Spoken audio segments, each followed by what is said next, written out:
Welcome in, everyone. Today we're diving into something a lot of singers chase, but not many can really explain, that undeniable vocal feel and style you hear in Benson Boone's singing. What makes it hit so hard? Why does it sound so human, so alive, instead of just technically correct? That's what we're unpacking today. In this stream, Brad Chapman, the vocal absorption coach, is going to break down Benson Boone's incredible vocal style and feel, and show you how to learn straight from his recordings. Brad's been doing this for decades, with around 50 years of real-world experience producing major artists, including legends like Whitesnake and Anita Baker. He's also earned 24 platinum records along the way, so this isn't theory. This is the kind of insight you only get from being in the room when great voices get built. And here's the big idea we're focusing on today: artistry isn't just mechanics. It's not only breath support, vowels, and range. Those tools matter, sure. But what separates a singer who simply sounds impressive from a singer who actually moves people is absorption. It's how you take in emotion, groove, and intention, and then let it come out through your voice in a way that feels natural and believable. So if you're tired of sounding stiff, tired of feeling like your vocals are accurate but empty, and you're ready to stop singing like a robot and start singing with real feel, put a "yes" in the chat right now. Let's get to work. Have you ever tried to cover a Benson Boone song or any contemporary song? Hit every single note perfectly, had great pitch, great tone, and yet when you listen back it just sounded wrong, sounded boring, sounded like you were reading from a phone book rather than telling a story? Well, you're not alone. This is the single biggest frustration I see in singers today. We're obsessed with correctness. We're taught that if we hit the right pitch at the right time, we have done our job. But when we listen to a track like Mystical Magical, we're hearing something that goes far beyond correctness. We're hearing a feeling. We're hearing a very specific, exciting, happy atmosphere. Most vocal coaches will tell you to practice your scales. They'll tell you to work on your breath support, and those things are important. But they won't help you sing Mystical Magical or most other contemporary songs, because the magic of this song isn't in the technique, it's in the absorption of emotion. Today we're going to try something different. We're going to stop analyzing and start absorbing. We're going to use two simple tools, Melodyne and Audacity, not to be engineers, but to be mirrors. We're going to look at the rhythm you can't hear. We're going to learn a technique called perfect unison that will change the way you practice forever. I'm going to show you how to stop singing at the song and start singing inside the song. By the end of this session, you won't know just how to sing Mystical Magic. You'll know how to borrow the soul of any artist you admire and filter it through your very own voice. This is about moving from being a technician to being an artist. Let me show you how right now. Okay, we're going to get into the show now, and I'm going to bring up the image of Benson Boone so that you remember who we're talking about here. And then I'm going to play the, there it is. I'm going to play the track. Now, we're only going to work on one phrase, and it's fairly long, but it's a very quick song, so it won't take long. Listen to this, and this is the phrase we're going to be learning, how we're going to learn from Benson Boone. He's going to be our teacher today. My company, would you know what my love's gonna feel like? Nothing else will feel right. You can feel like moonbeam ice cream, taking off your blue jeans, dancing at the movies. Okay, and I'm back live. I'm sorry, that just sounded funny to me, but I think it's great. And Tony's in the wings, so you're going to be learning something here. This is not just us goofing off, even though we do tend to have a good time. And if you find that that's not fun for you, then I don't know. Maybe you should take a look at a different industry, because this is all about fun. Whether you're learning something quote-unquote serious or not, learning from Benson Boone is going to be fun, and we're going to enjoy the process. There's a couple of things that I do to help you guys learn. Number one is we have to bust the myth. What is that myth? Well, I kind of talked about it a little bit in the introduction. The idea that we have to be perfectly on pitch and perfectly in rhythm. I'm going to prove to you, you're going to hear it, and then you're going to see how wrong it is in today's music. It's very good in today's classical music, but what I mean by today's music is I mean contemporary music, the kind of things you hear on the radio, the kind of, Spotify, etc. The great artists that are putting out new material all the time in the contemporary world, blues, rhythm and blues, country, rap, doesn't matter. It's all about the creativity, and that's what we're going to learn from Benson Boone. So the first thing we do here is I'm going to bring up Tony, because Tony is a good part of this show. He is a great guy. We have a blast working together. And he's my student today, and he's going to be kind of your teacher in a way. We have Benson Boone as the number one teacher. I'm the coach who's going to facilitate the learning. Tony's going to help show you how this system works so that you know what to practice if you buy the program. It's the Vocal Muse program, and it takes you step by step on how to learn a great song from anyone. And I mentioned that in the intro. It's not just Benson Boone we're talking about. You can put anybody you want in the Vocal Muse system and learn how they do their thing. The other thing we're going to show you today is how to change a key, which is important to make sure you don't strain when you're learning. All right, so this is Tony and I's favorite part here is because it's so funny. You go, why is it funny? Well, you'll find out. Okay, so I'm going to pull it up on the screen here. What happened here? Wait a minute. Okay, here we go. And share this guy. Excellent. Now come back to StreamYard and put it on the stage. Brad is learning to get better at this. It takes time, you guys. If you ever decide to do this kind of show, it takes a little time. All right, so here is the sheet music that represents the part that we just heard. Everything looking good there, Tony? Everything's looking great. And please keep an eye on the chat if anybody wants me to respond to them. Will do. Okay, so right here it starts, and the original key, by the way, is this key here. He starts on C5. The recording we just played is live. He did that at B flat. So that means he's a little bit lower if you don't know music. So just listen to this and kind of think in your mind, okay, I just heard Benson Boone, plus I've heard him other times maybe, and now I'm hearing the sheet music, and if I was to learn this from the sheet music, what would I sound like? Here we go.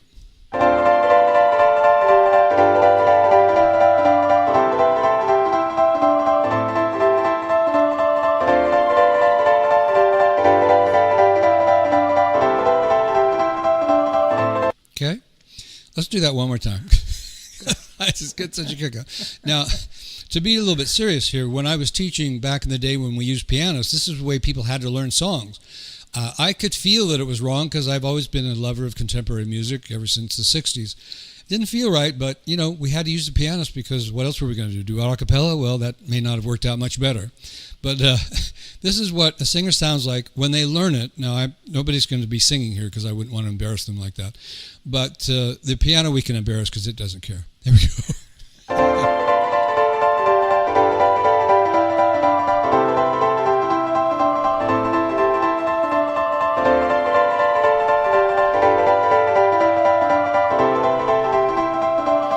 Okay, the next section of this I love because it is melodyne, and for the first time in my life, about 5 years ago when I first bought it, I was able to see what I could hear. And one of the things that we find in singers today, and actually this was even true in the 60s, when people tried to tell me that, the Beatles sang flat, I didn't believe them. I thought, no, he's perfect. Well, there's a reason for that. Once we decided that a singer is good and that we like them, then it just automatically makes us think that they're in tune. So let me put this on the stage for you. But we can see with our very own eyes now that that's not the case. Now, it's in tune for contemporary music, and that's the separation we want to get into here. What is in tune? Does it mean it has to be in tune with the piano? Not in contemporary music. It has to be in tune with whatever the feel is, whatever the emotional expression is that fits within that genre. And every genre, interestingly enough, has a different tuning. And I've learned as a coach that I have to stay on top of that, because if I have a country singer in here, I'm not going to put them perfectly on pitch for classical, certainly, and I may not even put them perfectly on pitch for contemporary music. So I need to stay within their genre. Of course, they're mixing genres a lot now, which makes it even more fun, but that's the way it goes. All right, this is a visual representation of a voice. This is Boone Benson's actual voice. It's the track alone. There's no other music in here, so we can hear exactly what he's doing, and we can see exactly what he's doing. So, first of all, let me play it so you're hearing Benson Boone without music, and then we'll take a look at each one of these notes, and we'll check out the rhythm. Is he perfectly in time, the way that classical music says? You have to do 1E and a 2E and a 3E in it, because this, I believe, is in eighth notes. Yeah, I was saying quarters because it's bum, bum, bum, bum. Yeah, it goes really quick. So these are actually quarter notes represented here. But let's play it first so you can remember what we're talking about. Once you know what my love's gonna feel like, nothing else will feel right. You can feel like moonbeam ice cream, taking off your blue jeans, dancing at the movies. Okay? All right, so again, that sounds perfectly in pitch and perfectly in rhythm to us because we buy this music. We love it. So we just go, he's perfectly in time and perfectly in rhythm, according to music theory. But music theory doesn't live in this world. This is the world of art. Music theory lives in the mechanical, okay? Everybody's got to be intellectual. This is the way we do it. I'm not saying that's wrong, believe me. I think we all have a place in this world. Musically, I don't get down on anybody for doing anything. That sounds a little bit ridiculous, but hey, if you want to do devil music, I'll help you. I'm not going to be the devil, and I'm not going to get into what you're saying, but I'll help you because we have a free speech country here. So I don't put myself in the position of going, well, I'm going to censor that. No. All right. So let's just take a look here. These orange blobs represent pitch and rhythm. So let me show you kind of how it works so you understand. Now these gray squares right here that also are inside the left to the right gray here, and also you'll see they go white, white, gray. That tells us what key it's in, but that's irrelevant. You don't need to know that. But this blob right here, or this pitch, is the first note he hits. Now, Melodyne won't play it because it's so much of a sibilant that it really is inaudible. You'll also see this line that goes up here. That's kind of part of his style. And you can't really hear that exactly, but it does show us how erratic he is because erraticness, if that's a word, erraticness makes it so that it's interesting. Perfect pitch and perfect rhythm tends to be, as I call it, robotic. And we don't want to be robotic because we won't get audience attention, we won't feel anything, we won't have much fun. But if we want to be intellectual, don't do this.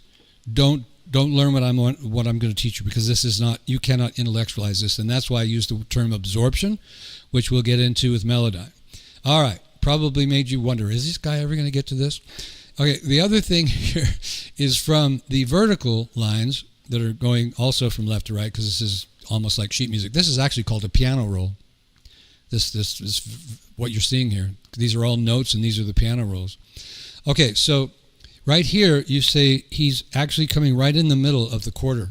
Now if we turn that to eighths, which I can do, I'm not going to bother with it, but if we turn that to eighths, we can see that maybe some of these are on the eighth beat, on the eighth note.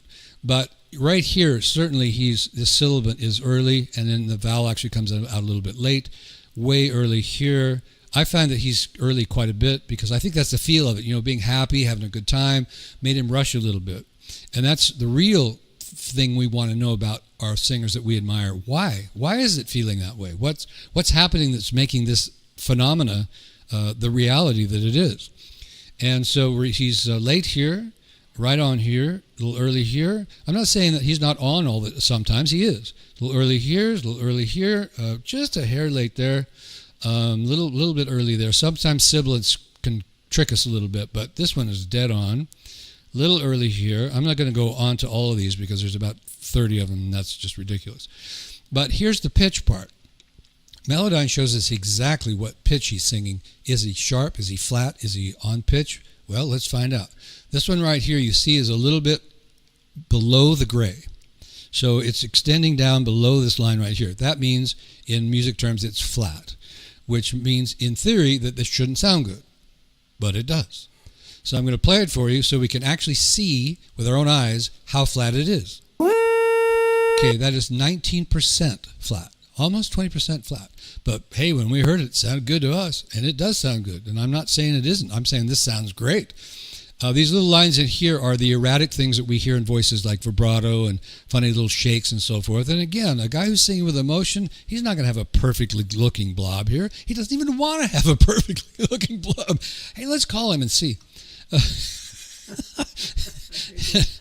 Tony's great because he always laughs at me, at my jokes. Anyway, this one here is really close. It's only 3% flat, which I would just call that's on pitch. Here's another one, right on pitch. This one's a little bit sharp. Okay, sharp means that he's just a little bit above the designated pitch. But again, it sounds great. This one's flat. This one's flat here. As he's coming down the ba, ba, ba, ba, he's kind of, I call it falling down the stairs. There's a few flat notes, but this one, just before he gets down to this last note, is sharp. So I don't know, maybe his energy level came up for a second. You know, who knows? This one's pretty much right on, and this one is flat. So by the time he lands on that, ba, ba, ba, ba, ba, he's a little bit flat. Then he comes back here sharp, etc. So I don't really want to show you this to teach you. I want to show you this just to understand that when we're listening to Benson Boone and Tony is learning from Benson Boone, or I'm learning, or anybody else is learning from Boone, we have to keep this in mind, that we're not looking for perfect pitch and perfect rhythm. It will not help us. What we have to do is absorb what he's doing, and the next piece of software I bring up to do this is called Audacity. This is where the learning begins. Right, Tony? Yes, sir. I thought I'd see if his voice was still working. Still here. Just checking, you know. Brad's got to check. Okay, so I'm on the stage, or Tony's on the stage. Let me bring up Audacity. That's just a DAW, by the way. What's a DAW? Well, it's not duh. It's actually software that edits, plays, and creates music. So let me bring it up so you can see what it looks like. And you may have seen these things before. This is getting pretty modern. People are kind of getting used to seeing waveforms. We've done something a little bit different here. It's called a stem splitter. And it is something that AI has created, which is a phenomenon that we just love, and I love in teaching. This track here, you'll see two waveforms. They're really identical, so it means it's in stereo. These two lines here are the music only. There's no vocal in this line here. This line here is Benson all by himself. Now, we won't get into too much of that today, but it really helps when you're actually trying to become Tony and not be Benson anymore, that we can slowly remove Benson as Tony is learning, so that Tony becomes more and more independent. Now, Tony may not need that because he's very, very wise and, well, maybe I shouldn't use the word wise. He's a very experienced musician. Boy, you don't know me well, huh? He's been tricking me all this time. I have. Anyway, I hope you guys get into the fun of this, because, you know, rehearsals should be this way, performances should be this way, because audiences want to see us have fun. But, you know, the YouTube phenomenon is like, oh, God, you know, edit everything, no ums, no nothing, no stuff. I'm not going to go there. Music is about fun and throwing things out and seeing how they come back, seeing if Tony frowns or laughs at me. You know, he's my audience, right? And if you don't notice, you can still see us over here on the left. Uh-oh. Just these tiny little guys here. All right. So I'm going to play this again with the music, just to remind us what phrase it is we're working on. And then we'll take a look at how we're going to learn from Benson. So just listen for a moment. My company, my company. Once you know what my love's gonna feel like, nothing else will feel right. You can feel like moonbeam ice cream, taking off your blue jeans, dancing at the movies. 'Cause You know, I don't know. That just feels so good to me. It is. It's so happy. Yeah, tell him, Tony, you didn't even know who he was or whether you liked him. No, I had no idea. I was just looking up Billboard artists that are current now, and I just hit this kid by mistake, and holy cow, I just fell in love with the way he sings. Yeah, because he loves his singing. Yeah. You know, if you walk away with anything from this masterclass, as I call it, it's that these people are enjoying what they're doing, even if they're crying, even if they're angry, even if they're punk rockers. They're not up there because somebody is holding a gun at their back. There's nobody, generally speaking, there's no one in the world, unless you have a stage parent, that will tell you, you got to get up there and perform. And stage parents and their children don't usually do very well in this industry because it ruins the artistry. So most of the people that you really, really feel deeply about and really, really love are doing it only for one reason, because they chose it, they love it, they want to do it. And that's Tony and I's life. And, you know, I know it sounds ridiculous, but I've been doing this 60 plus years, and I wouldn't do anything else. And that includes performing and teaching. You know, I don't perform anymore, but I remember those years. It was a lot of fun, the band rehearsals and so forth. Okay, so this goes by fairly quickly. Now, here's the mistake that all of us make. That's too inclusive. Most of us make. when we try to learn a new song. And actually, we don't even take a phrase like this at one point. Now, I'm teaching it to you to help you learn much faster and to save a lot of time. But generally what they'll do, and Tony will humbly demonstrate, what it would be like if he would just play this phrase and sing along without anything else other just, you have the lyrics, right, Tony? I do. Okay, so he's just going to sing along with Benson. I'm giving Tony a couple of bars just so he can feel the rhythm, and then Tony will come in on the B flat. However, we're going to change that right now because we know that in Tony's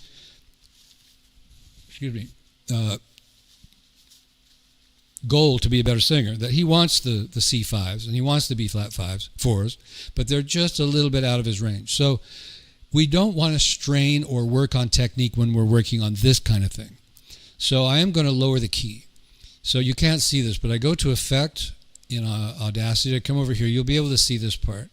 This little box shows up, and it tells me that I can change the key in this. So what is a key? Well, it just kind of is a parameter, if you will, that tells us what's going to happen if we do it in a certain key, and then we can decide what we want to do from there. So we're going to take this down 2 steps. So that's semitones in the world of music. And let's go -2. You can see that here. Then I preview it just to kind of make sure that this computer is doing somewhat close to what I told it to do. So you can hear now Benson sounds a little lower, right? Now this is a great tool, especially if you're a beginner and you have very little range, or you're a bass and you don't want to sing it an octave lower because it sounds too muddy, too bassy. So then you would raise the key. If you're a woman learning this song, you might raise the key again. Just to make sure that your voice is really comfortable when you're doing your phrasing and your emotional expression. So this is not a technique lesson. If you want to know what's missing in this seminar, there is no technique. I'm not going to talk about it other than what we just said here, where it's good to lower the key to make sure the voice is comfortable. So I'm going to apply it. Okay. All right. Now my good friend and student here is going to sing along with Benson. So there'll be 2 things that Tony will have to register. Oh, it's a new key. Okay, all right. Okay, all right, here we go. But he's pretty quick. Here we go. My company, wouldn't you know what my love's gonna feel like? Nothing else will feel right. You can feel like moonbeam ice cream, taking off your blue jeans, dancing at the movies. Okay, so he listened once, which most people would not do. So this time he's going to sing along, just trying to match Benson without really having done much research. Here we go. My company, wouldn't you know what my love's gonna feel like? Nothing else will feel right. You can feel like moonbeam ice cream, taking off your blue jeans, dancing at the movies. Now, I want you to all realize if you've ever sung wrong with a record, this is what it sounds like. If you just put a record, you've got the radio and you turn it on and you just start singing along, your timing and your rhythm is not right. Now, okay, well, Brad, but I've done it 100 times. Okay, well, it's going to be a lot better. You'll be a lot closer. But you won't learn what Benson has to teach you because there's too many details in here. And what Tony experienced was, I'll say this and then Tony will back me up. Right, Tony? Absolutely. I got a check in the mail. Okay. You're right. Right. When we're hearing the voice and singing at the same time, what is it we can't hear very well? That's an actual question for you, Tony. Oh, you know what? I've got to admit, I kind of have a problem hearing both myself and his voice in my ears other than my own resonance. Yeah. Well, that's true for all of us, unless we turn the singer up louder. Right. And I could have done that, and that's a bad habit too, because if you blast the singer so loud you can't hear yourself at all, you'll be tone deaf. And I've done much research, and I mean literally tone deaf. You will sing sharp, flat, out of rhythm, maybe even the wrong words, and you won't know it because you can't hear yourself. That's another subject we'll get into with in-ear monitors. Actually, you know what? I wasn't sure where I was going to put in-ear monitors in today's discussion, but I just found it. Yep. Okay, in-ear monitors. What does that mean? Well, when you've seen an artist on stage and it looks like they're wearing a hearing aid, it's not a hearing aid. It is actually representative of these headphones, except for that it's inside the ear. hence in-ear monitors, or in-ear headphones. Sometimes people call them that. That's so that the singer can hear what's going on if the band on stage is too loud. Or even cooler, in today's big concerts, when you go into a big concert and you see what looks like a, I don't know what to call it. It's like this big area where there's all this equipment and everything. There's got, the Mr. Oz is there, running all the equipment, and he's, back maybe, I don't know, 1,000 feet or whatever. He's controlling what they hear in their in-ear monitors. Now, during sound check, they do ask him, what are you hearing? He'll ask the artists. And the artist will come back and say, well, the snare drum's driving me crazy. But the point is it's just exactly like being in a recording session, except for it's live. There's no sound on the stage. We say, what about the drummer? Well, in the better ones, he's in a cage. Have you seen the plastic sheeting? That's to mute him from the band, so that they're not hearing the drummer on the stage. So everything that they're hearing is in the in-ear monitors. Why were in-ear monitors invented? Well, I can tell you my experience back in the 80s, before they really became a thing, and they were really expensive, like $6,000 a pair, or whatever you could find. Feedback. The drummers start playing louder. The bass player would turn up so he could hear his bass landing on the kick. Guitar player would start turning up because he'd lost all the bottom end. Everything's just boom, boom, boom, boom. He can't hear himself, so he turns it up. The keyboard player says, I can't tell what I'm doing. Turns it up. Well, all four of these people, as they get louder, don't have feedback. Not a problem. Okay? The singer, now we have another problem entirely. We have a live microphone on the stage that's picking up all this stuff, sending it through the microphone back through the speakers, and then it creates what you could call an echo at first, and then it starts spinning so fast that it hurts your ears because you hear the squealing. Or sometimes it's mid-range, it's or like, and then the sound engineer, panics and goes, oh, they don't want to hear that, and he tries to make everything work. But the in-ear monitors made it so that doesn't happen anymore. So there's no speakers on the stage, so the microphone's not picking up anything anymore. No squeal. That's why they were invented. So what's your experience with in-ear monitors, Tony? I know we wanted to talk about maybe helping people understand how they work and what the problems are with them. I think that the only thing that happens when you first start using them and getting used to them, you have a little bit of a feeling where you're almost too isolated. Mm-hmm. So there are solutions for that, but it takes a little getting used to. But once you get used to it, the straining to try to hit your notes and to try to be loud enough comes to an end. I know. You don't fight at all anymore. It's beautiful. Yeah, it's almost like your voice therapist. Yeah. He tells you how to take care of your voice. Well, you put the in-ear monitors, you don't need them anymore. Not literally, but no. Honest guys, I do believe in you. I love you guys, and I do voice therapy myself. But taking the pressure off, because when you are a singer on stage, and this will be hard for a lot of you to relate to. One of Tony's friends, Daryl. Yeah, Daryl said it very well. You feel like you're drowning. Yeah. You don't know what's going on. Your body's in panic mode. You might even be shaking. You don't even know. Your brain is just locked up in, where's my voice?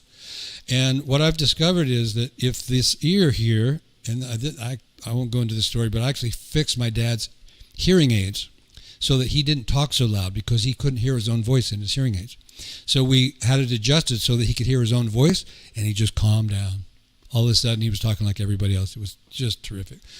But the point is that if this ear right here cannot hear this voice, either electronically through this mic or in an open room, then I'm going to go into panic.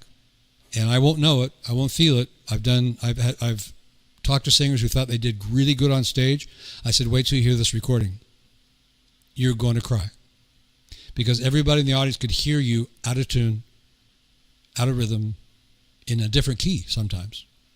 You're so far off, you don't know.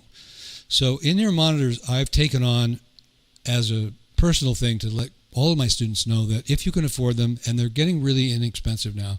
And I will say this, any pair of in-ear monitors is usually better in rehearsal than any speakers in the room because of feedback.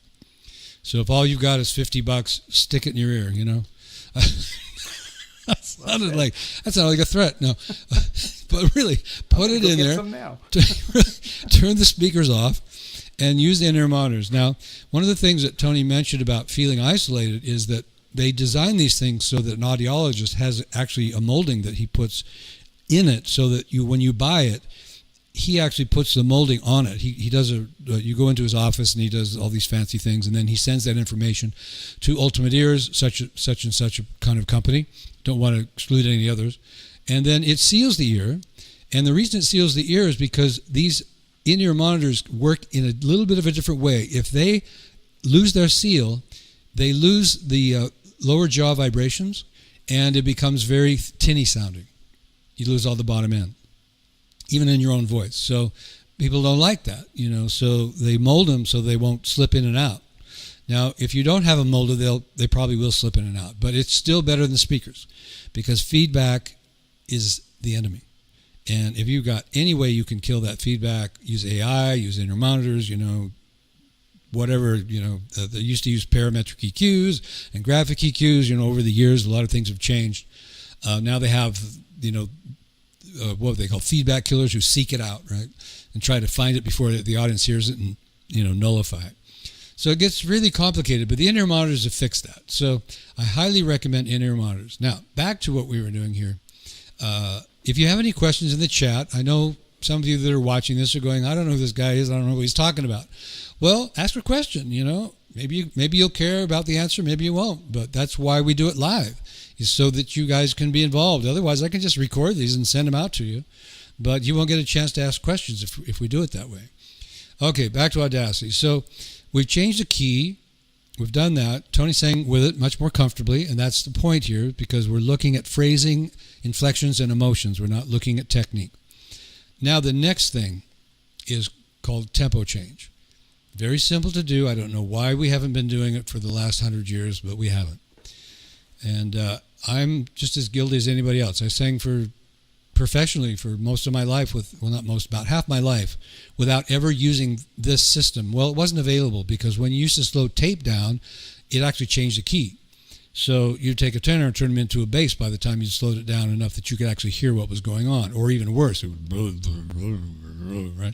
So you couldn't learn from that. But with this new technology, this new software, and I say new, it's probably been around 20 years or more, we can change the key and the tempo separately. So we've already changed the tempo to make sure that it's really comfortable for Tony, and you should do the same thing if you're using Audacity this way.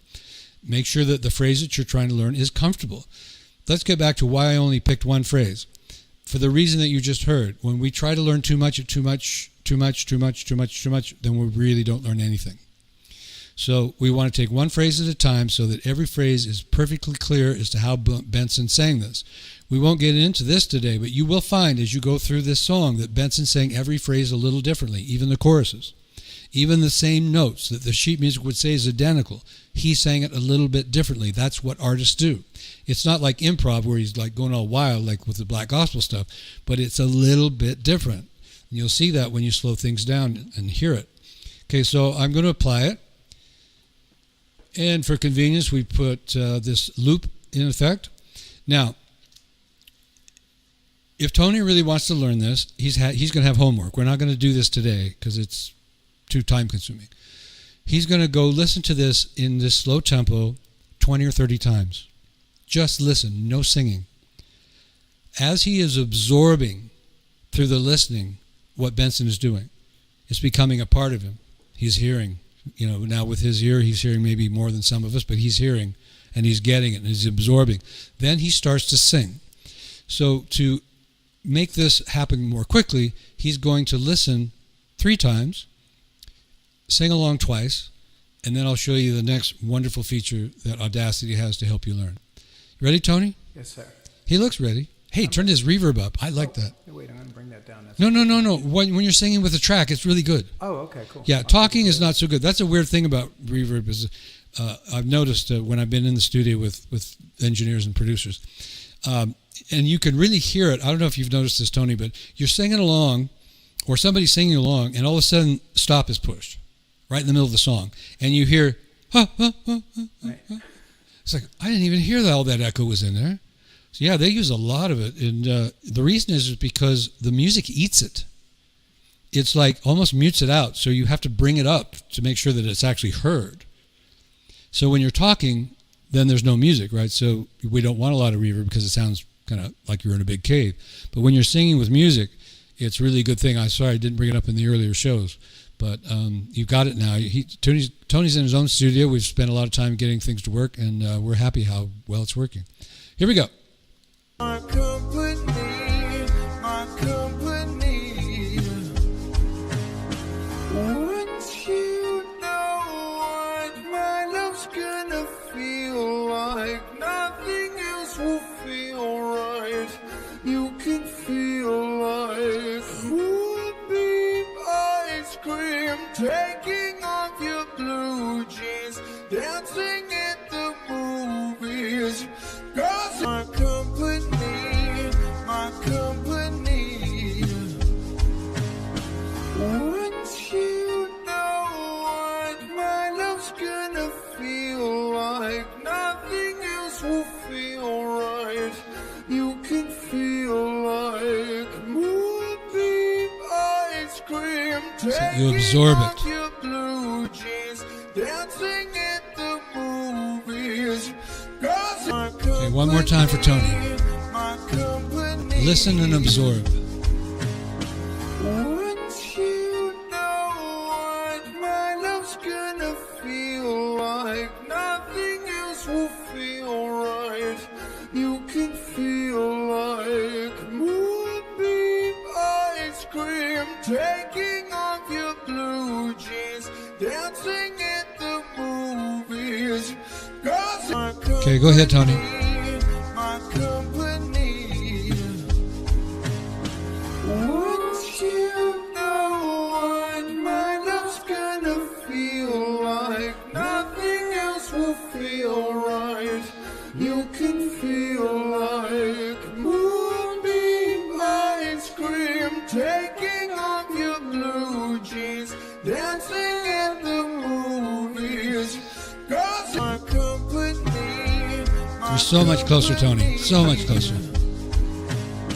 once you know what my love's gonna feel like, nothing else will feel right.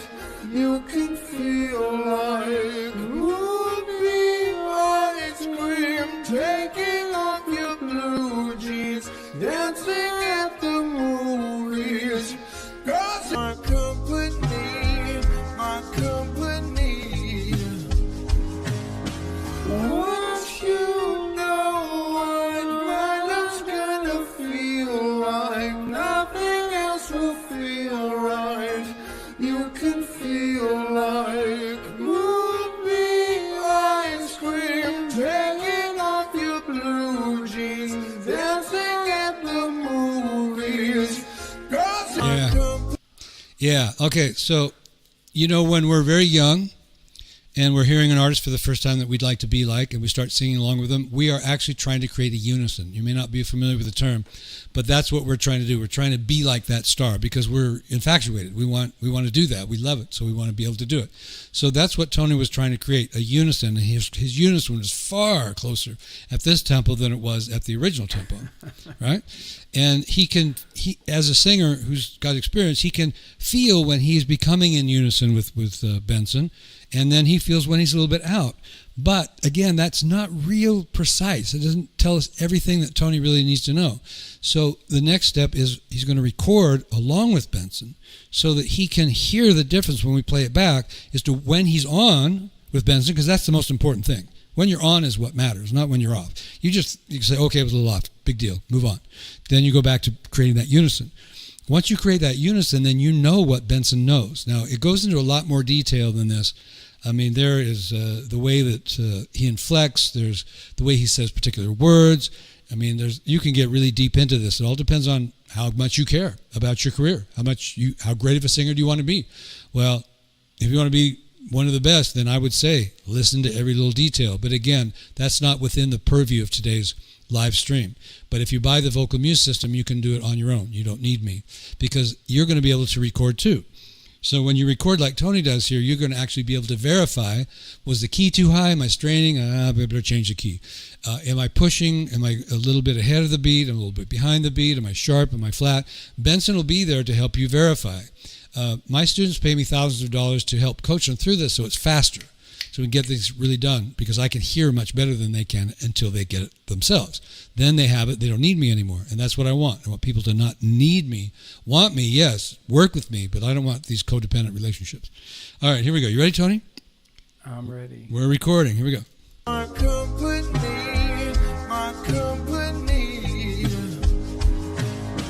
Wouldn't you know what my love's gonna feel like? Nothing else will feel right. You can feel like moonbeam ice cream, taking off your blue jeans, dancing at the movies. Great. Okay. So let's listen back to that. Let's see what's going on here. This is all about learning. You know, a lot of these YouTube programs that you watch are hyping you. So they're, oh, this is great, and we love this, and blah, blah, blah, blah, blah. Well, that's not teaching. That's hyping. So I'm a little lower key, and I hope that that is okay with you, because you're going to learn a lot faster if you take your time and absorb, back to that word, what it is that I'm showing you. Yeah, okay, so I've amplified that. All right, so here's Tony's voice, and here's Benson's, and we're going to listen to the unison, and we all can say, gee, that's interesting. I wish I could do that, and I wish I had time to do it a lot more, which is what Tony's wishing right now, because as a performer, he, of course, would prefer to show you how well he matched Benson Boone. Well, if you want to see him, he's here in Vegas. You can go out and watch him, and you're going to love it, because he's turned this into art. And we'll talk about that in the next little section of our meeting here today. All right, we're just listening back. I'm going to save us a little bit of time by not listening to the introduction of this section. Here we go. Won't you know what my love's gonna feel like? Nothing else will feel right. You can feel like Beautiful. moonbeam ice cream, taking off your blue jeans, dancing at the movies. Let's hear it again. My company. It's the unison that matters, folks. Won't you know what my love's gonna feel like? Nothing else will feel right. You can feel like moonbeam ice cream, taking off your blue jeans, dancing at the movies. That's great. Yeah. Yeah, I feel it slipping in and out every now and then, but when it does hit, very cool. But, you know, you in your mind can testify, if you will, to when you were singing with them, you heard a certain amount of unison and a certain amount of off, but when you listen back, you hear it differently, right? Absolutely. Now, this goes back to the listening. So let's make two words kind of synonymous, listening and absorption. We can't absorb without listening. If we're singing, we're not absorbing. Now, when you're singing after you've listened, then you are doing some absorption, but mostly it's the listening. And all great musicians do this, whether it be guitar licks or, you know, Chick Corea things on the piano, or trying to figure out how he made that synth sound, or, you know, whatever. You've got to use your ear. You just can't just play over it and say, oh, I got it. I mean, you can, but you're kidding yourself. So we don't want to kid ourselves. We want to be on stage with confidence, with intent, with emotion, with great things that people can want to hear. They're going to come out and pay us because of that. They're not going to come out and pay us because we're perfect and we're like, they're going to give us polite applause. Yes, that was very nice, Tony. Thank you very much. But and Tony can attest to this, if you're feeling it, if he feels the song deeply, then the applause changes to this. And if he's doing a restaurant, the tip jar goes up. If he's doing a concert, people are standing up instead. You know, it completely changes how the audience reacts to you. These are the tools. This Audacity and watching Melodyne, just briefly, these are the tools. These are what we need in order to create our art. Just like a sculptor needs a piece of clay.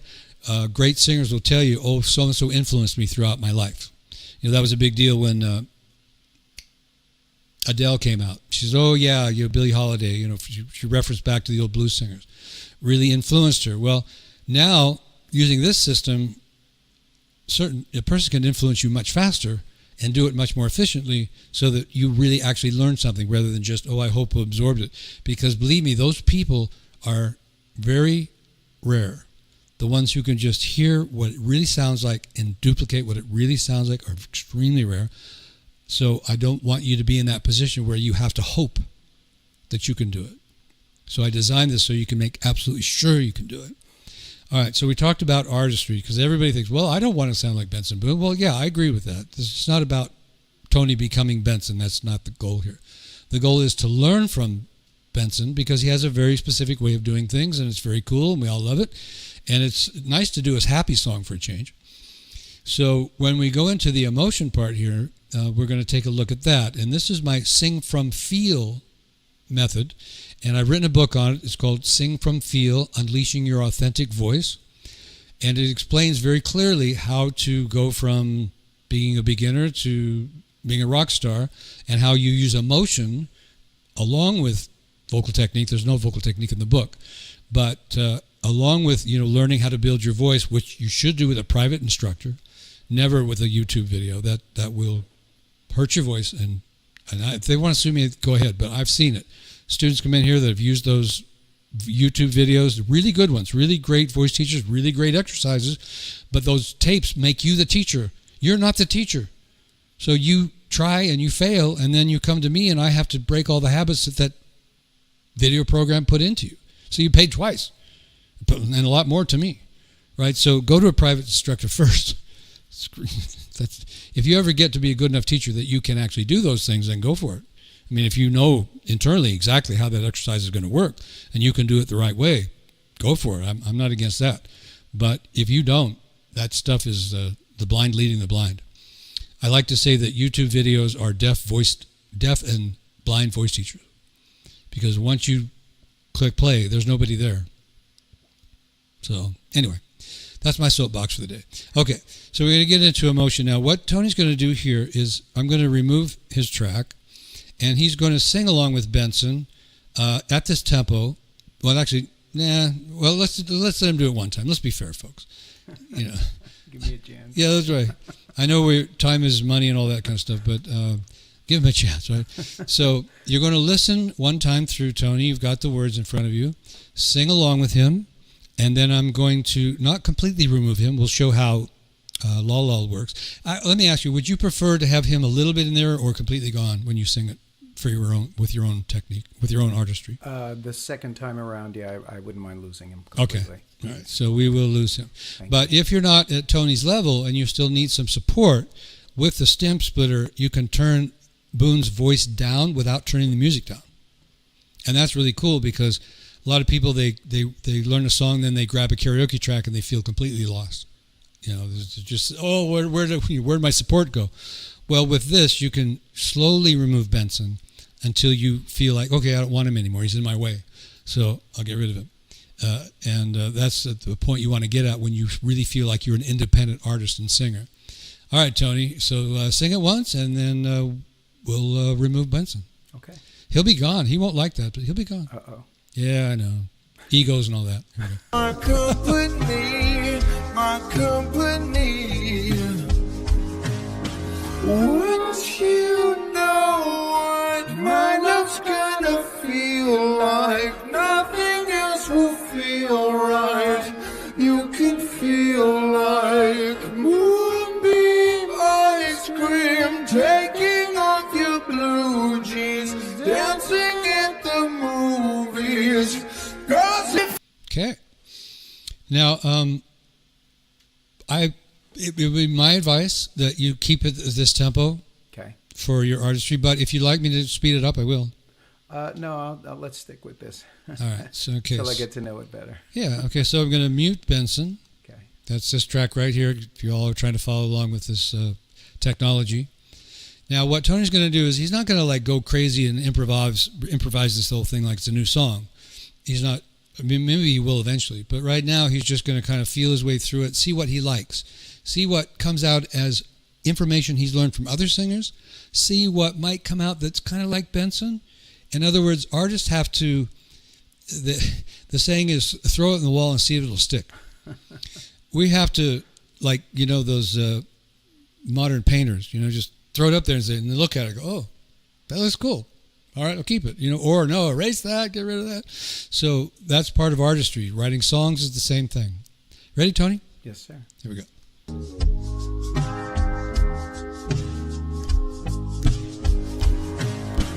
Once you know what my love's gonna feel like, nothing else will feel right.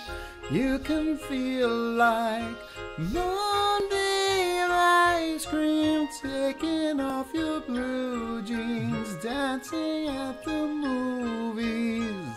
Yeah, good. You hear he picked a couple of alternative notes, right?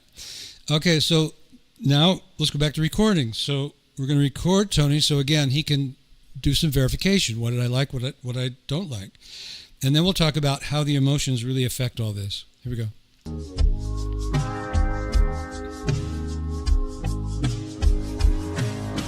Once you know what my love's gonna feel like, nothing else will feel right.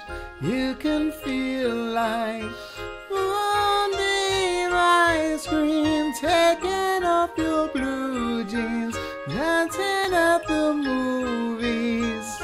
Yeah. This is a fun song to play with. And even slow, it's happy. Yeah, it is. And we'll talk about that in a minute. All right, so let's check that out.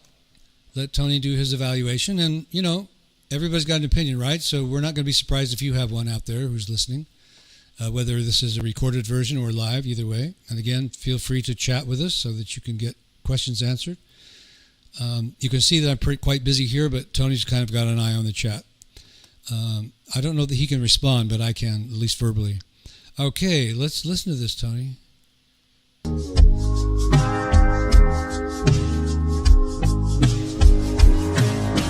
Once you know what my love's gonna feel like, nothing else will feel right. You can feel like Monday ice cream, taking off your blue jeans, dancing at the movies. Okay, so of course that's going to be a lot like Benson because he's just learning it, but you heard some differences. I did. Yeah.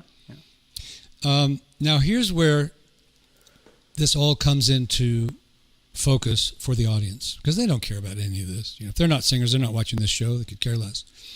But the emotion that Benson provides us, this is what is really important. So, Tony, to save time, I'm going to have you look at the entire phrase. Just look at the lyrics, and then inside yourself say what emotions are welling up inside because of what I'm reading.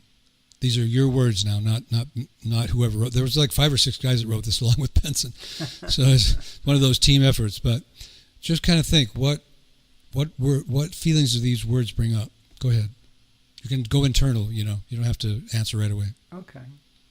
Well, oddly enough, because I sort of listened to the lyrics a few times, I'm just picturing sitting in a movie theater next to somebody first date, and I'm already a little enraptured. All right. I'm a little bit caught up in what's going on. I'm already feeling something wonderful and sort of hopeful that the same thing's being replied. And in my head, I'm like, oh my God, once you know what this love's going to be like, man, nothing else is going to satisfy that because this is going to be so wonderful for you and so great for you. And oh my God, I'm comparing it to ice cream and there's nothing better than ice cream. And then, right. Then the intimacy comes.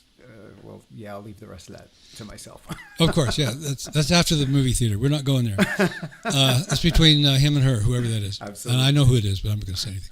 Okay, so at least I better hope who it is for my sake. Yeah, okay. For my sake, not for Tony's, but for mine. No, Madeline is so sweet. Okay, so I love the word enraptured. I don't even know if it is a word, but I love the way you used it. You're enraptured with this woman. You're like, that oxytocin they call it is flowing, Absolutely. and the pheromones are screaming, and your brain just goes into this whole different place, and so this gives Tony a chance to relive that. So this time, as he sings it, and we'll record it, he's going to actually be feeling what he's singing more than thinking. Now, granted, we didn't give him time to really memorize this, so he could only feel it. Again, everything that you hear today is a little bit not exactly the way we want it, but we're here to learn, not to show how great we are.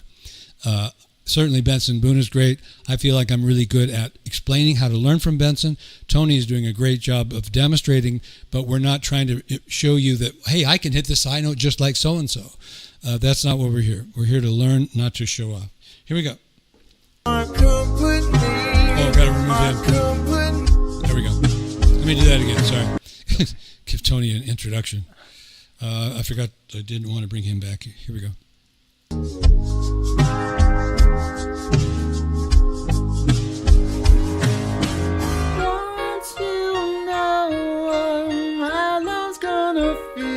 Like nothing else will feel right.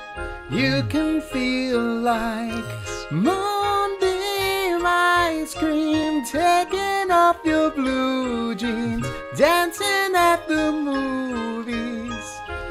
Oh my gosh. I had a totally different feel doing that one that time. So did I. Wow. And I've seen this before, and I don't know that Tony and I have ever gotten here, so this might be a surprise to him. Technically, you sang that better. Huh. I actually have mentioned to you when you sang that song at the show for your wife. Okay. It's really interesting how the voice relaxes and the tone color gets better, and you had some little vibratos in there that were really emotional. Like, ba, ba, ba, ba, ba, ba, ba, ba, ba, ba. I was like, oh, yeah. And then as you went to the A flats, they were so much easier. Yeah. They floated more, and you weren't perfectly in pitch, perfectly in rhythm. We don't want that, but it is important to sing more easily and to feel good when you're singing, so that other people can feel it too. Now, when you listen back to this, Tony, I don't know for sure how much of what we just talked about you'll be able to hear personally, okay, because I know a lot of great singers who hate listening to themselves. But I'm going to give you the opportunity anyway. And then, so I want you to wear a different hat right now. You're a producer now. You're no longer the singer. okay.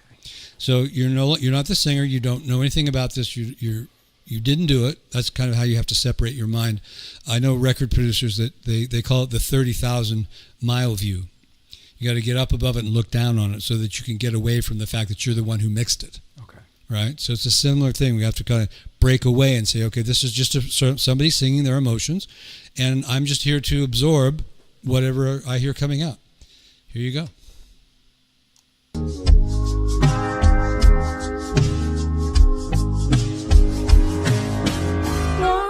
you know what my love's gonna feel like, nothing else will feel right. You can feel like moonbeam ice cream taking off your blue jeans, dancing at the movies. Yeah. And that A flat was so much cleaner and so much brighter and happier. Very cool. Yeah, it's nice hearing it back too. I can pinpoint the little spots where I say, oh, I would like to change that a little bit, or right, I'd like to address this differently, or, but there were a couple of those spots that I was, I want to keep that. Mm-hmm. That's nice. I like that. Me too. And, this is the artistry. This is the cross we have to bear. Maybe we're doing it for 2 hours. There was I don't know how many people remember this song because it's actually from the 60s, but it was a huge, huge classic Beach Boys song, Good Vibration. Great song. The story is that it took them over a year to get that finished. Wow. And here's the story is they recorded it, then the guys would take it home, and they would listen to it and they go, I don't want to do that. I don't like that. So then they go back to the studio and they change it. Then they go through this. Who knows how many times. Maybe there were 3 months in between. Maybe they took a vacation. I don't know. But it took a year before they were said, okay, that's it. We got it. Wow. Now, that doesn't happen very often. A lot of these things are done within hours. Quincy Jones, is a producer that I learned some things from, he said that usually the first take, in his experience, were the best.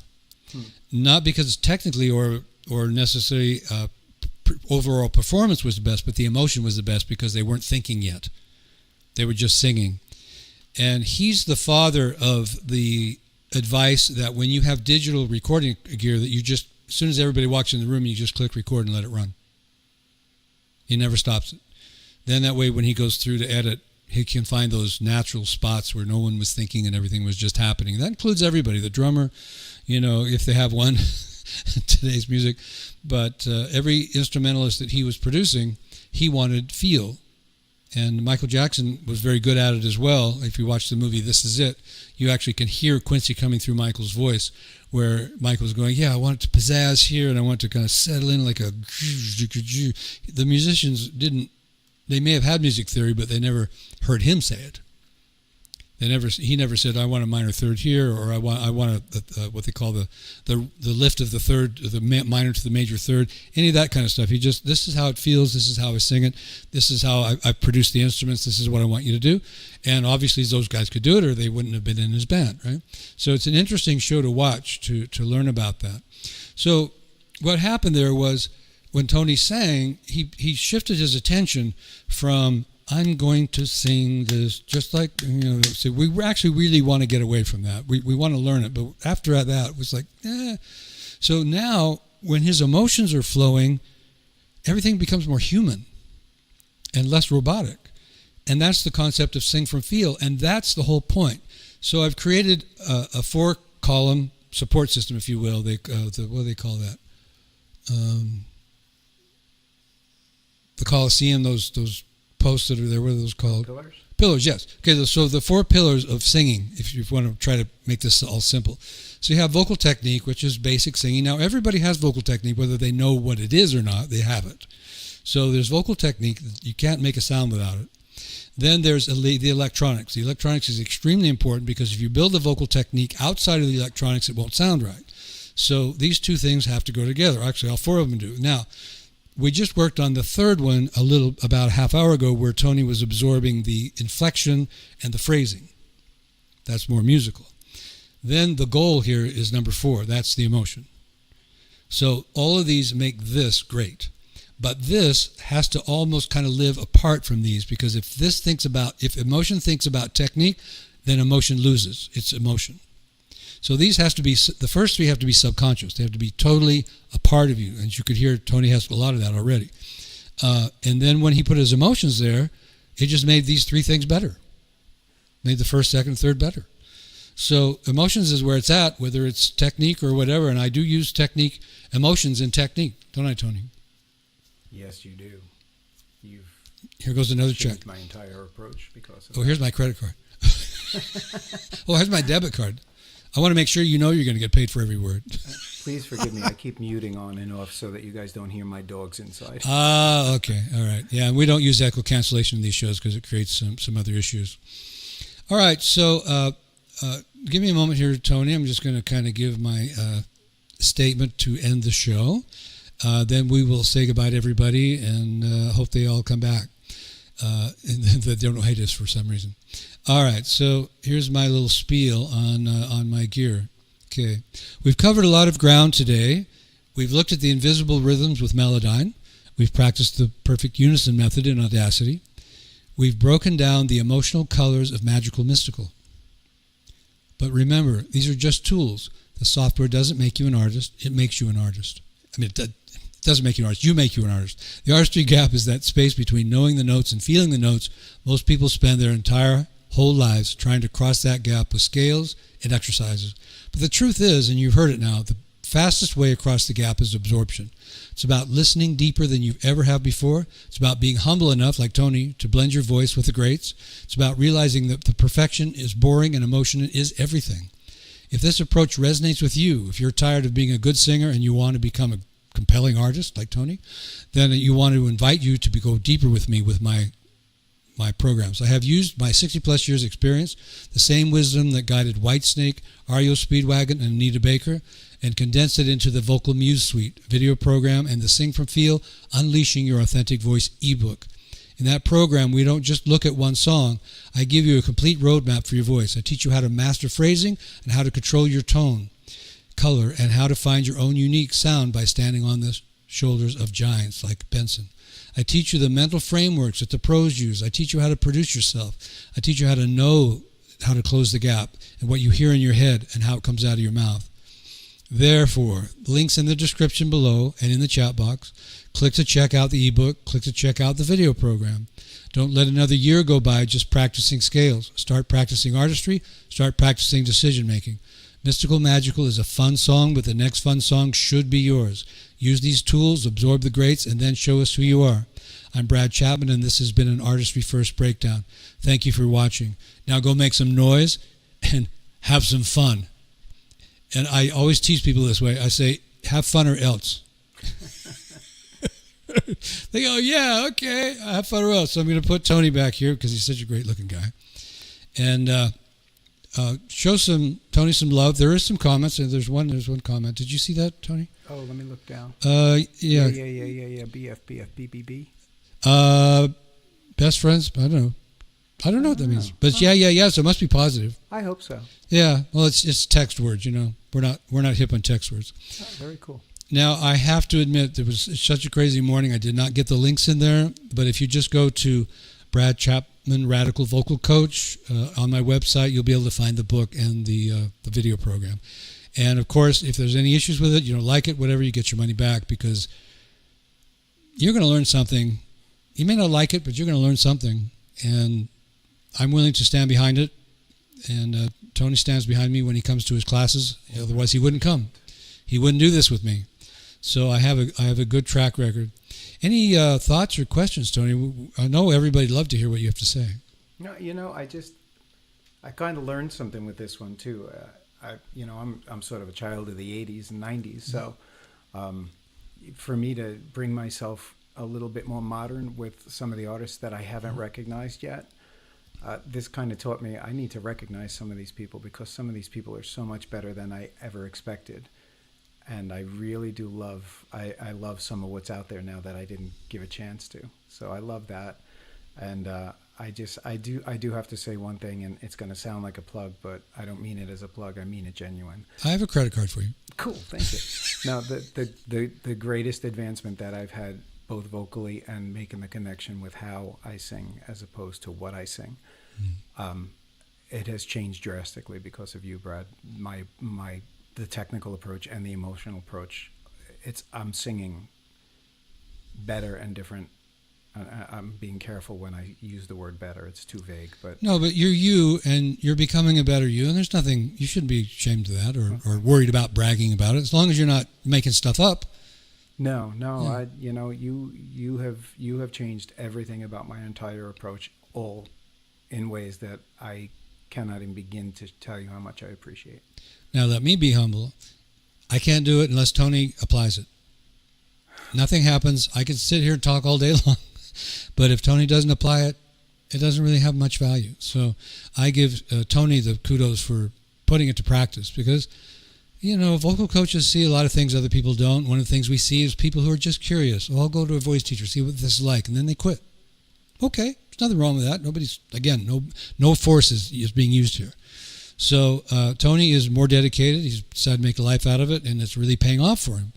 There's an old saying, I don't know if you guys hear it anymore, but it's called, son, if you want to be great, you've got to pay your dues. And that was one of the common things the old blues singers used to say to the young uplings. If you want to be able to do what I do, you got to pay your dues. But there's a turnaround that I came up with. If you pay your dues, they'll pay you back. Nice. Yeah, and that's what you're starting to experience. I mean, it's not just the advice I gave you, it's how you apply it, all the information and all the knowledge you had before that, and the fact that you're you. And we want to hear Tony. We may not even know Tony, but if we show up at a show and you sing your heart out, then we want to hear Tony. We don't want to hear a Benson Boone cover unless we're going to Vegas to see that kind of thing, which is okay. If you want to do an Elvis cover or whatever, that's fine. But when we go to a show for artistry, when we go to a show to feel something, to feel the hairs go up in the back of our neck, we want to hear Tony. And that's what we just heard. Granted, it was a rough version of it, but it was really, really good. And I hope you all really got a lot out of that, because you didn't have to pay for this show. And you got a tremendous amount of information, and that's the world of YouTube. And again, we will say goodbye as we do the play outro on the end stream. And hopefully you'll come and watch us again, because we'll be here. It may not be Tony. Maybe Tony will take over the show. Let him do it. We'll put Tony and Nicole up here. And then I'll just sit on the side and go, hey, do this, do that. Yeah, exactly. Sign language. So again, I hope you enjoy our kidding around because we do. And I'll see you all next time. Thanks, and have a great afternoon and evening wherever you are. Or maybe it's the first thing in the morning. You weren't on the show, Tony, but if you watched the one with Nicole, the Ingeborg, who was chatting, that was 11 at night in Sweden. Oh. Yeah, it was like really cool for her to come on. She wants to come on during some of the other shows that are like 5 in the afternoon, but that's like 2 or 3 in the morning. So she doesn't usually come on those, but she's busy, so she comes on when she can. But it's worldwide. People watch this worldwide. So wherever you are, whatever time of the day it is, just don't let us wake you up if you're asleep. And we will see you next time. All right, bye-bye.